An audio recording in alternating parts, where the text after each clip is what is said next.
So I want to talk about this Nico Iamaleava, Joey Aguilar situation.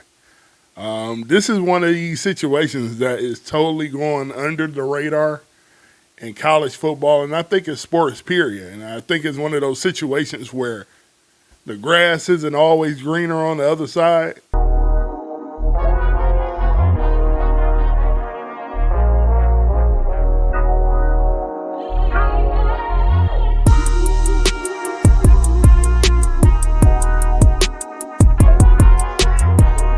You know, we hear about all that in relationships and switching jobs and things of that nature. And we have that situation kind of going on in college football right now. And I don't think a lot of people is talking about it. And Joey Aguilar's dad did an interview with, I don't know how you pronounce it. Is it Owen or is it One? I'm not sure, but the college website, shout out to them. I'll leave a link in the description for the article that he did with those guys. And he was saying basically how it was a blessing in disguise that UCLA and Deshaun Foster and those guys did not want Joey after Joey basically declared for UCLA he is a California product. So this was almost like a dream come true for him to go to UCLA or whatever California college that would accept him because his whole family is in California. Well, once UCLA heard that they could get their hands on Nico, they stopped answering calls. They pretty much left him in the dark. I mean, the family, Aguilar family, and Joey was literally learning everything on social media just like everybody else. And if you remember all the stories, Nico was offering his services to everybody, his dad or family or whoever was working as his agent, trying to get him out of Tennessee. And they were trying to get the best deal possible. And basically, he was, selling his services because he felt like he wasn't getting enough in Tennessee. And I was totally against that whole thing. I think this is why quarterback development is all screwed up. I'm going to make a video about quarterback development sometime soon here.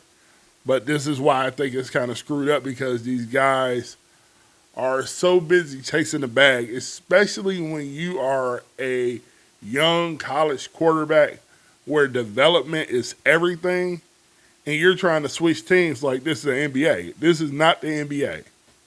You have to develop in a system. You have to get your processing in together. You have to work on those weaknesses and strengthen the strengths. And when you're changing programs and all of that because you think it's a couple extra dollars, I don't think it's a good idea. But to get back on topic, basically, Aguilar, I mean, he's really worked really hard. He was at Dakota Valley Community College. He transferred to Appalachian State. Then he went on to UCLA. UCLA wanted him, and, again, that was the school that he wanted. But, again, like I said, they was frozen out. And now you're in a situation where Nico Iamaleava has not looked good. He didn't look good in the I had been hearing things that he had looked good in their practice sessions before the season started, because he's having a hard time reading, basically processing the offense. And if you looked at him at Tennessee, does he have talent? Absolutely. But he wasn't that great at Tennessee. He was starting to try to come into his own. And being that he'll be eligible for the 2026 draft, this doesn't help him. He already, to me, had a red mark on him for the way he handled leaving Tennessee and picking UCLA. GMs in the NFL and scouts are going to look at that situation. Then you have the situation now where, granted, it's only been, 2 games? We're going into the third week of the season for college football, but he hasn't looked good. He's been thoroughly embarrassed And he's going to go from a quarterback that was looking like a first-round pick to maybe slide to like third or fourth rounds, especially as deep as this quarterback class is. You're going to see him slide because now you went into a whole new system. You didn't really have a full-on offseason. You're still developing yourself. I mean, we see NFL quarterbacks who leave a system that they were comfortable in, and you don't see it as often, but you've seen it in the last couple of years. You could take the Sam Darnold situation, leaving Minnesota, being with Kevin O'Connell, a system where he was finally comfortable, had his best year ever as a pro. Then he goes to Seattle and he looks a little shaky. So he's finally finding comfort, and Minnesota didn't want him. This is kind of the same situation with Nico Iamaleava. And he's in a situation where he was learning the offense in Tennessee. Even though he was doing a lot of complaining about that offense behind the scenes, he was progressing. And you're the starting quarterback, and you're in the SEC. And the SEC that isn't as strong as it has been in the last, decade or so, with Alabama not really being Alabama. So you had a chance to really show your worth. And one of the big knocks on playing on the West Coast is a lot of people aren't going to see you as much as they see you on the East Coast in those prime time spots.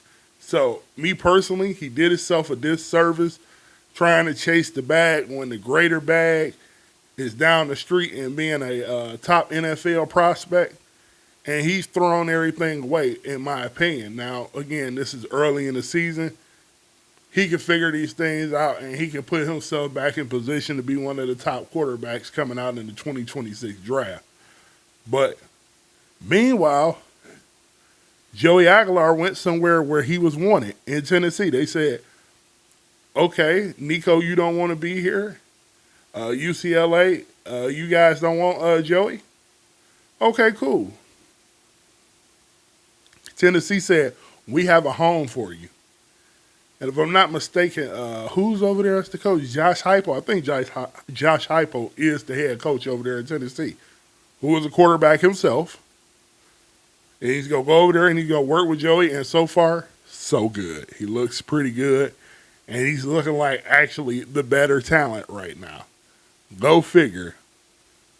Go figure, right? So this just goes to say, and it teaches everybody a lesson in this world, whether it's in sports and relationships or whatever you want to talk about. It's not always greener on the other side.